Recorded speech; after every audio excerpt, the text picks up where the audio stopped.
Jangan sampai kiamat sudah terjadi dan dia belum sempat melakukan jihad. Di Sumatera Barat itu ada masyarakat setelah mendengarkan ceramah Ustadz akhir zaman gantung diri. Dan betapa bahayanya narasi-narasi akhir zaman itu ketika dijadikan sebagai bahan propaganda. Jadi ini diantara salah satu hal yang menjadi struktur cara berpikir mereka, kenapa mereka mudah sekali mengkafirkan, membunuh orang, menyakiti orang lain tanpa ada pertimbangan apapun, karena dengan nalar bahwa ini adalah agama. Mungkin masyarakat yang kebanyakan diam karena mereka belum merasakan akibatnya gitu. Itu bisa jadi seperti itu. Belum merasakan bahayanya. Masih enak hidup masih gini-gini. Itu yang ribut di atas comfort zone ya. Iya kan, ada di comfort zone kan. Benar. Maksudnya itu urusan pemerintah. Bukan urusan saya. Betul. Padahal ini adalah tanggung jawab kita bersama.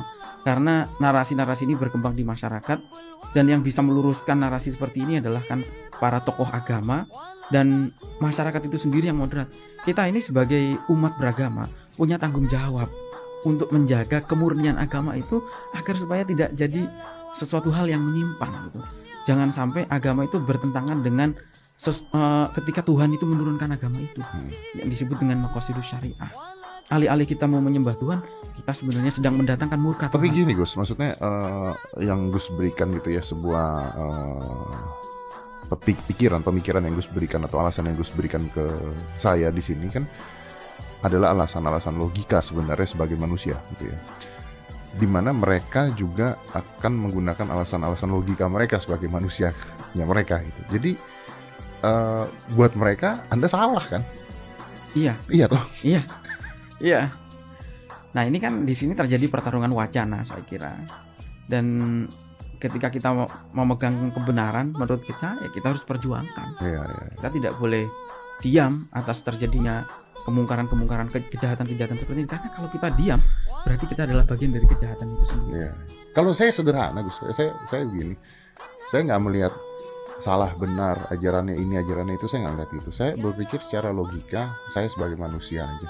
Kalau misalnya contoh yang paling sederhana, warung ditutup lagi saat puasa, saya nggak setuju. Karena sebagai manusia menurut saya salah. Sebagai manusia aja, nggak usah sebagai seorang muslim. Sebagai manusia lah, yang orang agama kita banyak kok, kita minta diperhatikan ya, menghargai orang lain juga itu. Misalnya ada wanita menggunakan hijab, tidak hijab, menurut saya itu haknya mereka. Kalau dia nanya, saya berikan masukan. Tidak nanya, ya sudah, karena itu haknya Tuhan dengan dia. Betul.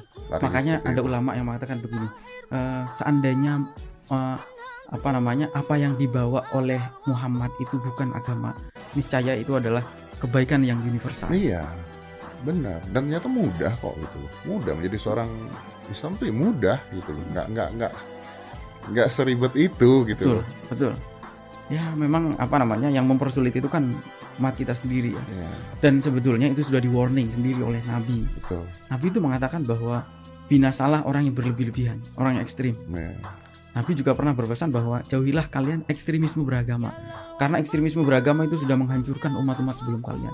Pernah ada seseorang yang mengatakan bahwa saya ini tidak tidak pernah tidur. Saya ini tidak pernah makan, selalu berpuasa. Saya ini tidak menikah. Ya goblok. Kata Nabi, saya ini manusia yang paling mulia, tapi saya juga menikah. Saya juga makan. Saya juga tidur gitu. Artinya Islam ini tidak membuat seseorang itu kehilangan kemanusiaan. Iya betul. Saya sangat setuju. Nah, karena juga banyak orang-orang yang nanya, ini kok yang diundang seperti ini, kenapa tidak undang ada ustadz begini-gini. Saya bukan yang ngundang, saya terbuka buat siapa saja sebenarnya, buat apapun saya terbuka. Cuman kalau saya lihat di TV marah-marah, ngamuk-ngamuk, teriak-teriak, takut juga kan kalau di sini teriak-teriak. Iya. Padahal dengan mereka melakukan itu sebetulnya mereka bukan sedang menyebarkan Islam, tapi sedang memperburuk citra Islam sendiri. Dan Islam menjadi rusak di tangan orang-orang seperti itu. Karena kan orang tidak melihat Islam dari Al-Qur'annya, tidak melihat Islam dari hadisnya. Mereka melihat Islam dari perilaku umat Islam. Ketika ada yang melakukan teror, orang-orang luar akan menganggap bahwa itulah Islam. Dan ketika kita tidak bersuara, orang akan menganggap bahwa itulah Islam. Nah, kenapa kita harus meluruskan? Karena suatu kebohongan yang terus-menerus diulang-ulang akan mereka anggap sebagai sebuah kebenaran. Aduh, Gus, ini nggak akan habis nih. Kayaknya kita nanti bikin sesi 2 lah ya. Siap. Ya, jadi intinya kami ingin meminta negara sebetulnya, terutama mungkin Kominfo, karena radikalisasi itu sekarang banyak terjadi di media sosial. Ya. Mohonlah yang seperti ini, tolong negara berpihak kepada kepada hal-hal yang memang untuk kepentingan negara sendiri gitu. Konten-konten seperti ini, kemudian negara juga harus punya kedaulatan dalam melakukan kepada platform-platform sosial media yang tidak mau membuka data yang membahayakan negara gitu. Kemudian juga tadi saya itu ingin terus-menerus mengajak silent majority ini, mayoritas yang moderat ini, untuk bangkit dan untuk meluruskan setiap kali ada informasi yang keliru diluruskan, ada informasi yang hoax diluruskan. Berani bicara ya. Berani bicara. Berarti tidak ada di comfort zone yang nyaman, diam aja, sedangkan di bawah rayapnya sudah menggerogot gitu intinya betul. ya. Dan ketika kita membela negara, hakikatnya kita juga membela agama. Ya. Karena kita tidak mungkin bisa beragama tanpa adanya negara. Gus, terima kasih banyak Gus. Sama-sama. Mudah-mudahan mencerahkan juga, dan maaf daripada di sini nanti ada pemeriksaan saya ketangkep, saya balikin buku-bukunya kan. Baik. Kalau saya peneliti, jadi Anda peneliti. Kalau ditaruh di sini tiba-tiba ada apa-apa, saya punya buku-buku itu. Tidak mau. baik. Thank you Gus, terima kasih banyak. 5, 4, 3, 2, 1 and close the door.